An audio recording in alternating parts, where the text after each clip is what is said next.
नमस्कार, आप देख रहे हैं बहस बिहार की और आपके साथ मैं हूं विवेक। आज का जो मुद्दा है वो है कि 2 बच्चों का कानून क्यों ना हो।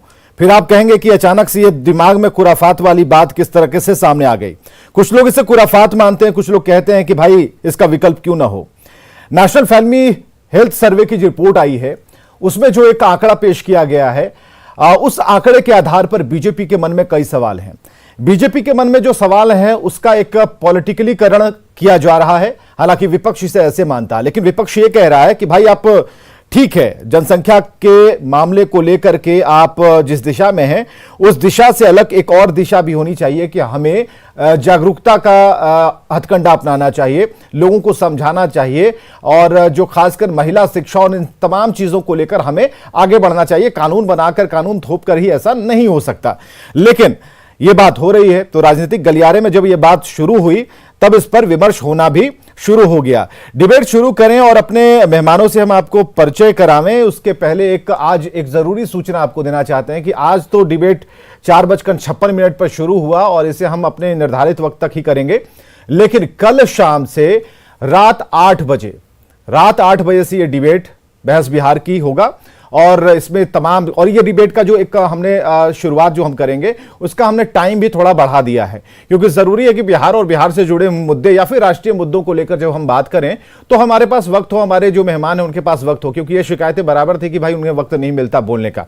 तो जरूरी है कि अपना पक्ष रखने के लिए वक्त मिले और कल रात 8 बजे से ये बहस बिहार की डिबेट शुरू होगा। तो हम एक नए तरीके से इसे शुरू करने जा रहे हैं उस वक्त पर जब आपके पास भी वक्त हो, हमारे पास भी हो और हमारे मेहमानों के पास भी हो, जिस पर खुलकर हम चर्चा कर सकें, बेबाक अपनी राय रख सकें। हमारे साथ कांग्रेस से प्रवक्ता कुंतल कृष्णा जी हैं मौजूद, आरजेडी से प्रवक्ता सारिका पासवान जी, जेडीयू से प्रवक्ता निखिल मंडल जी हैं और बीजेपी से प्रवक्ता धनंजय गिरी जी हैं। सबका एक साथ बहुत बहुत स्वागत करना चाहें। बीजेपी के मन में 2 बच्चे का कानून क्यों ना हो, यह सवाल है। बीजेपी के क्या इसके ऊपर पॉइंट्स हैं, यह जानना जरूरी है कि बीजेपी सिर्फ इसे हो हंगामे की तरह देख रही है या फिर इसके अंदर कुछ पॉइंट्स भी, कुछ मुख्य बिंदु भी उन्होंने बना रखे हैं। सबसे पहले धनंजय गिरी जी, 2 बच्चे का कानून क्यों ना हो, यह सवाल आप ही की तरफ से है। तो यह सवाल क्यों है, इसके पीछे क्या महत्वपूर्ण बिंदु है और कहां आपको जो ये रिपोर्ट आई, इस रिपोर्ट के बाद कहां लगा कि नेशनल फैमिली हेल्थ सर्वे में जो रिपोर्ट के बाद आपको कहना पड़ा कि नहीं, हमारी नहीं, जो मुस्लिम समुदाय है उनकी जो आबादी है वो बढ़ रही है, प्रजनन जो दर है वो तो जरूर कम हुआ है, लेकिन उसके बावजूद भी ये आबादी बढ़ती जा रही है। फिर एक बात ये आती है कहीं ऐसा ना हो कि आने वाले वर्षों में जो हिंदू जनसंख्या जो दर है वो तो अपनी स्पीड में जो है, लेकिन हम लोग अल्पसंख्यक की श्रेणी में ना आ जाएं, ये आपके अंदर एक डर है। इसके अलावा क्या पॉइंट से जरा रखिए, उसके बाद डिबेट शुरू करते हैं। विवेक जी, सबसे पहले मैं आपको धन्यवाद देता हूं एक सार्थक विषय पर एक सार्थक बहस रखने के लिए। समाज से इसके जुड़े सरोकार और राष्ट्र से जुड़े मुद्दे को आपने उठाया, इसके लिए आपको साधुवाद। देखिए, जनसंख्या अगर जनशक्ति हो और सारे हाथ राष्ट्र को सजाने और संवारने में लगे तो जनसंख्या कोई बड़ी चुनौती नहीं होती। और जनसंख्या का मतलब अगर विभाजन, विभीषिका और बोझ हो तो एक चुनौती है। जनसंख्या बढ़ाकर अगर देश की एकता के सामने संकट पैदा करना हो तो यह चिंता का विषय है। पॉपुलेशन पॉलिटिक्स जो है ये आज की समस्या नहीं है, इस युग की समस्या नहीं है, नरेंद्र मोदी के युग की समस्या नहीं है। ये समस्या जो सदी और सियासत है यह तो पिछली सदी के प्रश्न है, 1905 और 1947 के प्रश्न है। बंगाल विभाजन से लेकर भारत विभाजन की जो त्रासदी है, अल्पसंख्यक और बहुसंख्यक समाज के ही होने का खेल है ना। भारत में जहां हिंदू घटा है तब वहां देश बटा है। ये पिछले इतिहास से हम लोग को सबक सीखना चाहिए। अल्पसंख्यक समाज के बहुसंख्यक होने का अर्थ है अराजकता, अव्यवस्था, अनैतिकता का भोगना, और राष्ट्रीय अभोग भोग रहा है। समस्या करुण कथा कश्मीर के पास की नहीं है, हर उस क्षेत्र की है जहां हिंदू समाज अल्पसंख्यक हो गया है, वहां ये करुण कथाएं हैं। आज बंगाल में परेशानी देख रहे हैं आप, केरल की परेशानी देख रहे हैं, असम के कुछ हिस्से की परेशानी आप देख रहे हैं। तो ये जो डेमोग्राफिक जो चेंज हो रही है वो चिंता का विषय है और इस चिंता से हम सबको अद्यतन होना है। और आप भी इस चिंता से रूबरू हैं और हम भी इस चिंता से रूबरू हैं। देखिए, हरम की संस्कृति और हराम के भोजन की संस्कृति जो है वो आबादी को, अनियंत्रित आबादी को बढ़ावा दे रही है। लेकिन जो प्रजनन दर है, वो जो प्रजनन दर है, पॉपुलेशन जिस जनसंख्या की बात कर रहे हैं उसमें तो, उस दर में तो कमी आई है, लेकिन ये डर क्यों है, इस दर से डर क्यों है कि आगे जाकर हिंदू अल्पसंख्यक हो जाएंगे, ये डर क्यों है आपके मन में? भारत राष्ट्र का 1 दर्जन बार विभाजन हुआ है और हमेशा जब जब हिंदुओं की संख्या घटी है तब तब ही हो। अफगानिस्तान का उदाहरण देख लीजिए, पाकिस्तान का उदाहरण देख लीजिए, बांग्लादेश का उदाहरण देख लीजिए। अभी थोड़ी देर पहले आपकी न्यूज में चल रहा था गोपालगंज में कचड़े के मलबे के ढेर पर बम फटा है। तो जब भी अनियंत्रित कोई भी भीड़ बढ़ेगी, जब समाज भीड़ का हिस्सा बनेगा, तब ये समस्या आएगी। जब राष्ट्र के प्रगति में आप हाथ बटाएंगे, राष्ट्र के विकास में समन्वय बढ़ाएंगे, तब देश का विकास अगर करे आबादी तो ठीक है। लेकिन अनियंत्रित आबादी अनियंत्रित भीड़ को जन्म देती है, अनियंत्रित समस्याओं को जन्म देती है। इससे कई तरह की समस्या हो जाती है। देखिए, खाना और बच्चे पैदा करना अफसोसजनक है। घरेलू सकल उत्पादन जो है जीडीपी के नहीं कहा जा सकता है।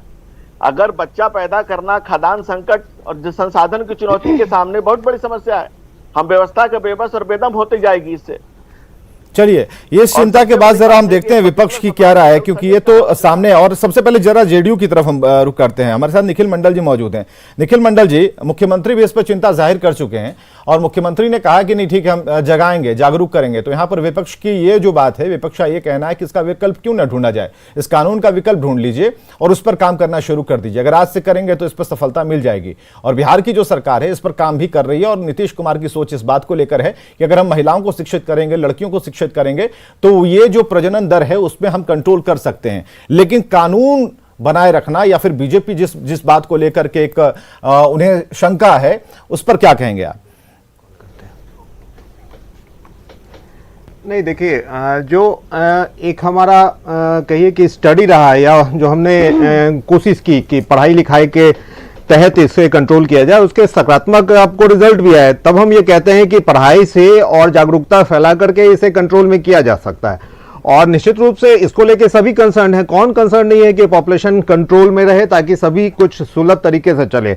और जब हम ये पढ़ाई लिखाई और जागरूकता की बात करते हैं, तो वो डाटा आधार पे भी आप देखेंगे कि 10th जो एक आंकड़ा निकाला गया कि बिहार में कि अगर महिलाएं 10th तक पास होती है तो उसमें फिर जाके प्रजनन दर जो है वो घट करके घटता चला जाता है। 12 पास करते हैं तो जैसे देश में देखा गया कि अगर 1.7% है तो बिहार में 1.6% आया। और हम अनुमान लगाते हैं कि अगर इसी तरह से अगर डाटा को आप देखेंगे, लंबा डाटा है इसलिए मैं उसे पूरा नहीं पढ़ रहा हूं, कि अगर इस तरह से कोशिश करेंगे तो पढ़ाई के तहत और जागरूकता के तहत इसे कंट्रोल किया जा सकता है। एक उदाहरण अक्सर लोग देते हैं चाइना। तो चाइना में क्या हुआ, 1 बच्चे का पॉलिसी लाया गया और आज स्थिति यह है कि बेबी लोन दिया जा रहा है वहां पे, और वो इंडियन करेंसी में 23 लाख रुपीस दिया जा रहा है कि आप और बच्चे लाएं। क्या, क्योंकि वहां स्थिति ये हो गई है कि आबादी जो है वो बुजुर्ग आबादी हो गई है, नए युवा साथी वहां मिल ही नहीं रहे हैं। तो ऐसी कोई स्थिति ना पैदा हो और एकदम कहिए कि ना ज्यादा ना कम, जो सामान्य जो है जो 2.1 अभी जो तो क्या कानून से हो जाएगा, पहुंच गए हैं, ये कानून से कंट्रोल हो जाएगा? नहीं, बिल्कुल नहीं। मैंने तो कहा है कि कानून के पक्षधर तो हम है ही नहीं। हम कह रहे हैं कि जागरूकता के तहत। और एक चीज और मैं बोलूंगा कि इशारों में या खुल के जो भी साथी कुछ कह रहे हैं किसी एक कम्युनिटी के बारे में, तो मुझे लगता है उन्हें भी एक रिपोर्ट पढ़नी चाहिए जो कि स्पष्ट तौर से ये कहता है कि, मैं 1 मिनट लूंगा, कि ये आपको इस बार का ये नेशनल फैमिली हेल्थ सर्वे करता है, कहता है कि total fertility rate dip sharpest decline among Muslim. और उसमें स्पष्ट है कि अगर आप देखेंगे वो रिपोर्ट को, तो 92-93 में जो 4.4 था वो जाकर के 2015-16 में 2.4 हुआ और अब जाकर के ये 2.1 है। तो ऐसा नहीं है, सभी ये किसी एक कम्युनिटी को ब्लेम नहीं किया जा सकता। ओवरऑल लेकिन उनकी चिंता इस बात को लेकर है निखिल जी कि हिंदू प्रजनन दर जो है 1.94 है, तो मुस्लिम प्रजनन दर है 2.36। रफ्तार तो अभी भी बरकरार है, ठीक है, इसमें कंट्रोल जरूर हुआ है, लेकिन ये चिंता का सबब है। और इसे लेकर के धनंजय गिरि जी इस पर कहते हैं कि नहीं, कानून होना चाहिए। तो धनंजय गिरि जी, आपकी ही सरकार का जो दूसरा दल है जेडीयू का कहना है कि भाई ये कानून से नहीं, जागरूकता से होगा। तो आप भी क्या इसको मानते हैं कि हम जगा देते हैं, लोगों को बता देते हैं, महिलाओं को शिक्षित कर देते हैं? कई विकल्प तो है ना इसमें धनंजय जी।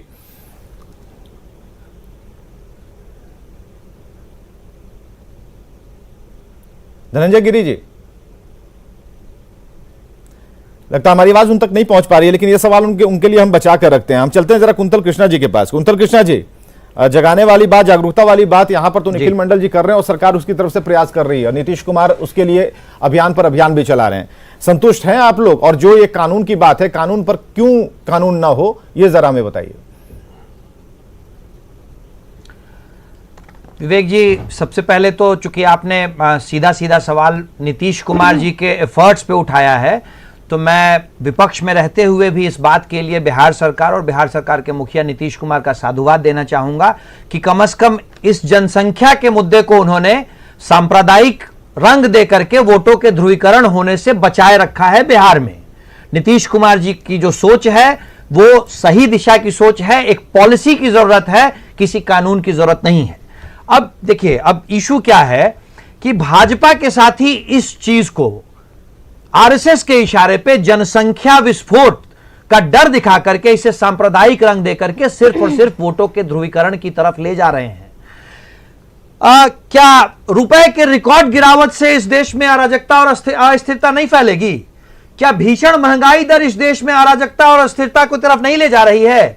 क्या भयंकर क्रोनी कैपिटलिज्म, एक व्यक्ति अडानी ट्रिलियन की तरफ बढ़ रहे हैं और भारत में सरकार 80 करोड़ लोगों को सिर्फ और सिर्फ सिंपल अनाज, चावल और दाल के सहारे छोड़ रही है? क्या इससे अस्थिरता और अराजकता नहीं फैलेगी? असली मुद्दों से भटकाने के लिए भाजपा और उसके पॉलिटिकल मास्टर्स आरएसएस और उनके साथ लगी हुई बहुत सारी फंडामेंटल ऑर्गेनाइजेशंस इस बात पे चर्चा कराना चाहती हैं, क्योंकि इस देश के असली मुद्दे से उन्हें जनता का ध्यान भटकाना है। जहां तक रही बात, तो मैं बता देना चाहता हूं, अच्छा अभी मैं तो सुन के घोर आश्चर्य में था, एक उन्होंने शब्द का इस्तेमाल किया, सदी 100 वर्ष को कहते हैं मेरे भाजपा के साथियों, 100 वर्षों को सदी कहा जाता है। और भारत जब से आजाद हुआ है तब से 1952 में सबसे पहली बार इस देश में national plan for family planning बनी थी, 2020 में नेशनल पॉपुलेशन पॉलिसी बनी, और उन सब का नतीजा है कि अभी जिस सर्वे की आप भी चर्चा कर रहे थे, नेशनल हेल्थ फैमिली सर्वे 5, वो इस बात को कह रहा है कि आज इस देश में प्रजनन दर तकरीबन 2 पे पहुंच गई है। 7 दिसंबर 2020, आज से बहुत दिन नहीं गुजरे हैं, उस समय भारत की सरकार जिसका नेतृत्व उस समय भी तथाकथित महामानव नरेंद्र मोदी कर रहे थे, भारत की सरकार ने सुप्रीम कोर्ट के हलफनामे में कहा कि साहब जनसंख्या नियंत्रण हम जोर जबरदस्ती नहीं करा सकते। 7 दिसंबर 2020 से आज मई 2022 में ऐसी कौन सी ऐसी विपदा आ गई? क्या उस समय जनसंख्या विस्फोट नहीं था? धनंजय गिरी जी, आप जुड़ गए हैं क्या हमारे साथ? सिर्फ और सिर्फ विपदा यह आ गई कि महंगाई चरम पे चली गई, रुपया अपने रिकॉर्ड गिरावट पे पहुंच गया, और इस देश में एक व्यक्ति खरबों की तरफ बढ़ रहा है, और इस देश के करोड़ों लोग, 80 करोड़ लोग को इस देश में इस सरकार ने ऐसी हालत में पहुंचा दिया जहां वो सरकारी राशन पे जिंदा है। यह विपदा आ गई। इस विपदा से इसमें तो आप बिहार के लिए इस जनसंख्या के मुद्दे का जी नहीं, तो इसमें तो बिहार सरकार, एक अगर जनसंख्या वाला छोड़ दीजिए तो बाकी मुद्दों पर तो सरकार, बिहार की सरकार जो चल रही है उनको भी ध्यान देने की जरूरत है। ठीक है, ये कानून क्यों ना हो, इस पर आपका साथ जरूर मिलता है कि यहाँ पर हम जागरूक। बाकी मुद्दों पे विवेक जी बिहार सरकार को हम घेरते हैं, पर इस पर्टिकुलर मुद्दे पे बिहार के मुख्यमंत्री का साधुवाद है कि उन्होंने अपनी सूझबूझ से इस मुद्दे को बिहार में कम से कम सांप्रदायिक रंग नहीं होने दिया है, और वोटों के ध्रुवीकरण से वो बचा रहे हैं बिहार को।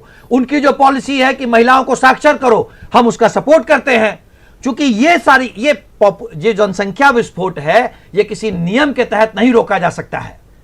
चलिए ठीक है, कोशिश की गई, हमारे साथ सारिका पासवान जी भी हैं, महिला हैं, नीति की आरजेडी की नेत्री हैं। सारिका जी जरा बताइए, आपकी बात सुनना जरूरी है। यहाँ पर ये पॉपुलेशन पर बात चल रही है और महिलाओं पर ज्यादा दोषारोपण होता है, इसलिए जरूरी और सब जगह यही है कि भाई महिलाओं को शिक्षित कीजिए। तो क्या लगता है कि ये जो रेट है, जिसमें जो प्रजनन दर की बात हम कर रहे हैं कि यहाँ पर ये डाउन इंडेक्स की तरफ जाता है, लेकिन बात अभी बनती हुई नजर नहीं आती। बीजेपी जो कह रही है, बीजेपी का ये कहना है कि नहीं, अगर कुछ दिन ऐसा ही चलता रहा, क्योंकि यहाँ कमी तो आई है लेकिन रफ्तार बरकरार है, और अगर इसमें रोका नहीं गया तो फिर हिंदू ही अल्पसंख्यक होंगे इस देश में। विवेक जी, सबसे पहले तो मैं आप तमाम पुरुषों को मैं एक बात कहना चाहूंगी, जनसंख्या नियंत्रण करने के लिए महिलाओं को जागरूक करने के बजाय पुरुषों में जागरूकता फैलाने की आवश्यकता है, क्योंकि आज भी बिहार हो, राजस्थान हो और यूपी जैसी जगह है जहां पे कि महिला एम्पावर्ड नहीं है ऐसे अहम फैसले लेने के लिए। आप एक स्तर को छोड़ दीजिए, बाकी कई स्तरों पे आप जाके देखिए तो आज भी महिलाएं उस पोजीशन में नहीं है कि वो अपने घर के जो है अहम फैसले, खासकर ऐसे फैसले जहां की वंश की बात हो, परिवार की बात हो, वो लेने में सक्षम नहीं, उनको वो अधिकार नहीं दिया गया है। तो मुझे लगता है महिलाओं से कहीं ज्यादा जरूरत है कि आज पुरुषों के बीच में ये जागरूकता फैलाया जाए। तो मुझे लगता है ये जो ड्रॉप आउट अभी दिख रहा है जनसंख्या नियंत्रण में, इसमें और भी आपको गिरावट दिखाई देगी और आने वाले समय में मुझे लगता है जनसंख्या नियंत्रण जो है वो बहुत बड़ा विषय नहीं रह जाएगा अगर पुरुष जागरूक होते हैं तो। दूसरी बात, अभी गिरी साहब ने कही, एक ध्रुवीकरण की बात उन्होंने कही, एक पर्टिकुलर उन्होंने कहा कि हिंदुओं की जो कहते हैं अल्पसंख्यक में बदलने की डर की बात उन्होंने कही। तो मैं गिरी साहब को याद कराना चाहूंगी 2009 की वो बात, जब आरएसएस के मोहन भागवत ने हिंदू कपल की एक संगोष्ठी कराई थी, जहां उन्होंने कपल को एड्रेस करते हुए कहा था कि आप बच्चे पैदा कीजिए, अनगिनत बच्चे पैदा करिए, कौन रोक रहा है आपको। और आज अचानक ये कह रहे हैं कि 2 बच्चों की कानून को ये लागू करेंगे। भाई क्या हो गया, कहां आप फेल हो गए, कहां आपका सिस्टम काम नहीं कर रहा है जो आप इस तरीके के आप जबरदस्ती के कानून लोगों पे थोपना चाहते हैं। भाई कोई कानून रातों रात लागू नहीं की जा सकती है, नोटबंदी नहीं है ये डिमोनेटाइजेशन नहीं है कि आप रात में उठे सुबह आपको पता चला कि ये जो है ना 1000 का नोट अब चलने वाला नहीं है, ये खत्म हो गया, खराब हो गया। भाई जागरूकता एक अहम मुद्दा हो सकता है, लेकिन स्टेप बाय स्टेप हम इस पे काम करें तो मुझे लगता है कि ये समस्या का समाधान हमारे हाथ में हो सकता है। बहुत धनंजय गिरी जी, आप सुन पा रहे हैं कि हमारे निखिल मंडल जी, आप ही के जेडीयू के जो प्रवक्ता हैं, सारिका जी जो कि आरजेडी से प्रवक्ता हैं, और इसके अलावा कुंतल कृष्णा कांग्रेस से प्रवक्ता हैं, तीनों ने अपनी बात रख दी। आपके कानून को लागू करने की बात से ज्यादा इस बात पर अमल क्यों ना हो, और जहां तक महिलाओं को शिक्षित करने की बात है तो नीतीश कुमार को एक एंगल सारिका जी ने दिया कि पुरुषों को आप जागरूक करिए, ये जनसंख्या नियंत्रण हो जाएगा, क्योंकि महिलाओं के हाथ में अभी भी करोड़ों की आबादी में ये अधिकार नहीं है और इतना संकल्पित नहीं है कि भाई हमने कह दिया वो घर में वो कानून बन गया। तो पहले घर वाले कानून को सुधारना जरूरी है। तो ये कहा जा रहा है कि कानून वाला जो चक्कर है ना, इससे दूर रखिए, कोई विकल्प बताइए। धनंजय जी।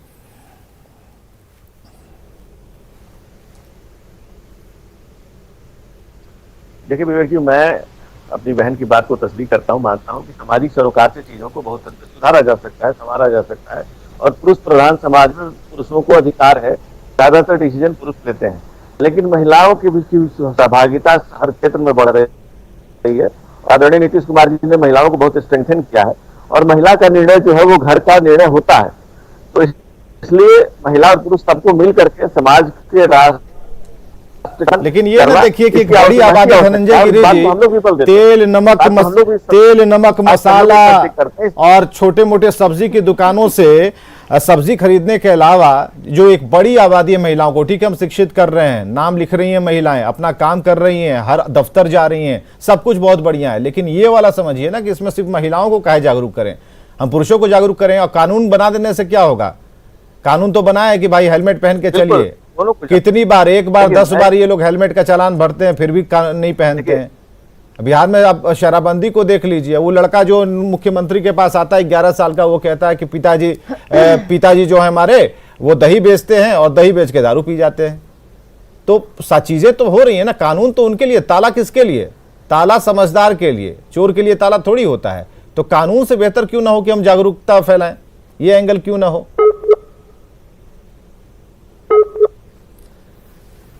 धनंजय जी का नेटवर्क थोड़ा सा कमजोर पड़ गया है, लेकिन हमारे सभी साथी उनका नेटवर्क ठीक है। हाँ कुंतल कृष्णा जी, अपनी बात रखिए। विवेक जी, हमारा नेटवर्क भी ठीक है और हमारी सोच भी सही है। मैं आपको बता देना चाहता हूं कि नागपुर से ये जो फरमान आया है नियम बनाने का, उस नियम से जनसंख्या नियंत्रण का कुछ नहीं होगा। उस नियम से सिर्फ और सिर्फ इस देश में सांप्रदायिक स्तर पे वोटों का ध्रुवीकरण होगा। क्योंकि नागपुर और भाजपा के जो पॉलिटिकल मास्टर्स हैं, आरएसएस, उनके पूरी की पूरी थ्योरी में महिला सशक्तिकरण कहीं है ही नहीं। जिम्मेदारी हो जाती है, नीतीश बाबू की जिम्मेदारी हो जाती है। अब तो नीतीश बाबू की जिम्मेदारी बढ़ जाती है ना। और मैं आपको बता देना चाहता हूं विवेक जी, बहुत स्पष्ट रहे हम लोग इस बात पे। जनसंख्या नियंत्रण इस देश में, वैसे तो केंद्र सरकार ने भी इस बात को कहा, सुप्रीम कोर्ट में कहा, और सत्य यही है कि जनसंख्या नियंत्रण इस देश में नीति बनाने से संभव है, नियम बनाने से नहीं। नियम बनाने से सिर्फ और सिर्फ इस देश में एक अहम मुद्दे का सांप्रदायिकरण करके वोटों का ध्रुवीकरण कराया जाएगा और कुछ भी नहीं। चलिए, ये बात बिल्कुल स्पष्ट है और यहां पर ध्यान देने की जरूरत सबको है। और चलिए, बहुत बहुत शुक्रिया आप सभी का आने के लिए। समय की कमी रहती है, लेकिन कल से कोशिश करेंगे इस समय को थोड़ा सा एक्सटेंड हम कर रहे हैं। और अपने दर्शकों को भी बताना चाहेंगे कि रात 8 बजे, अब से 5 बजे नहीं, 4:56 पर नहीं, बल्कि रात के 8 बजे बहस बिहार की कार्यक्रम होगा और एक लंबी बहस चलेगी, सार्थक बहस चलेगी। हो हंगामे से दूर कुछ कड़क बहस करेंगे। खबरें लगातार जारी हैं।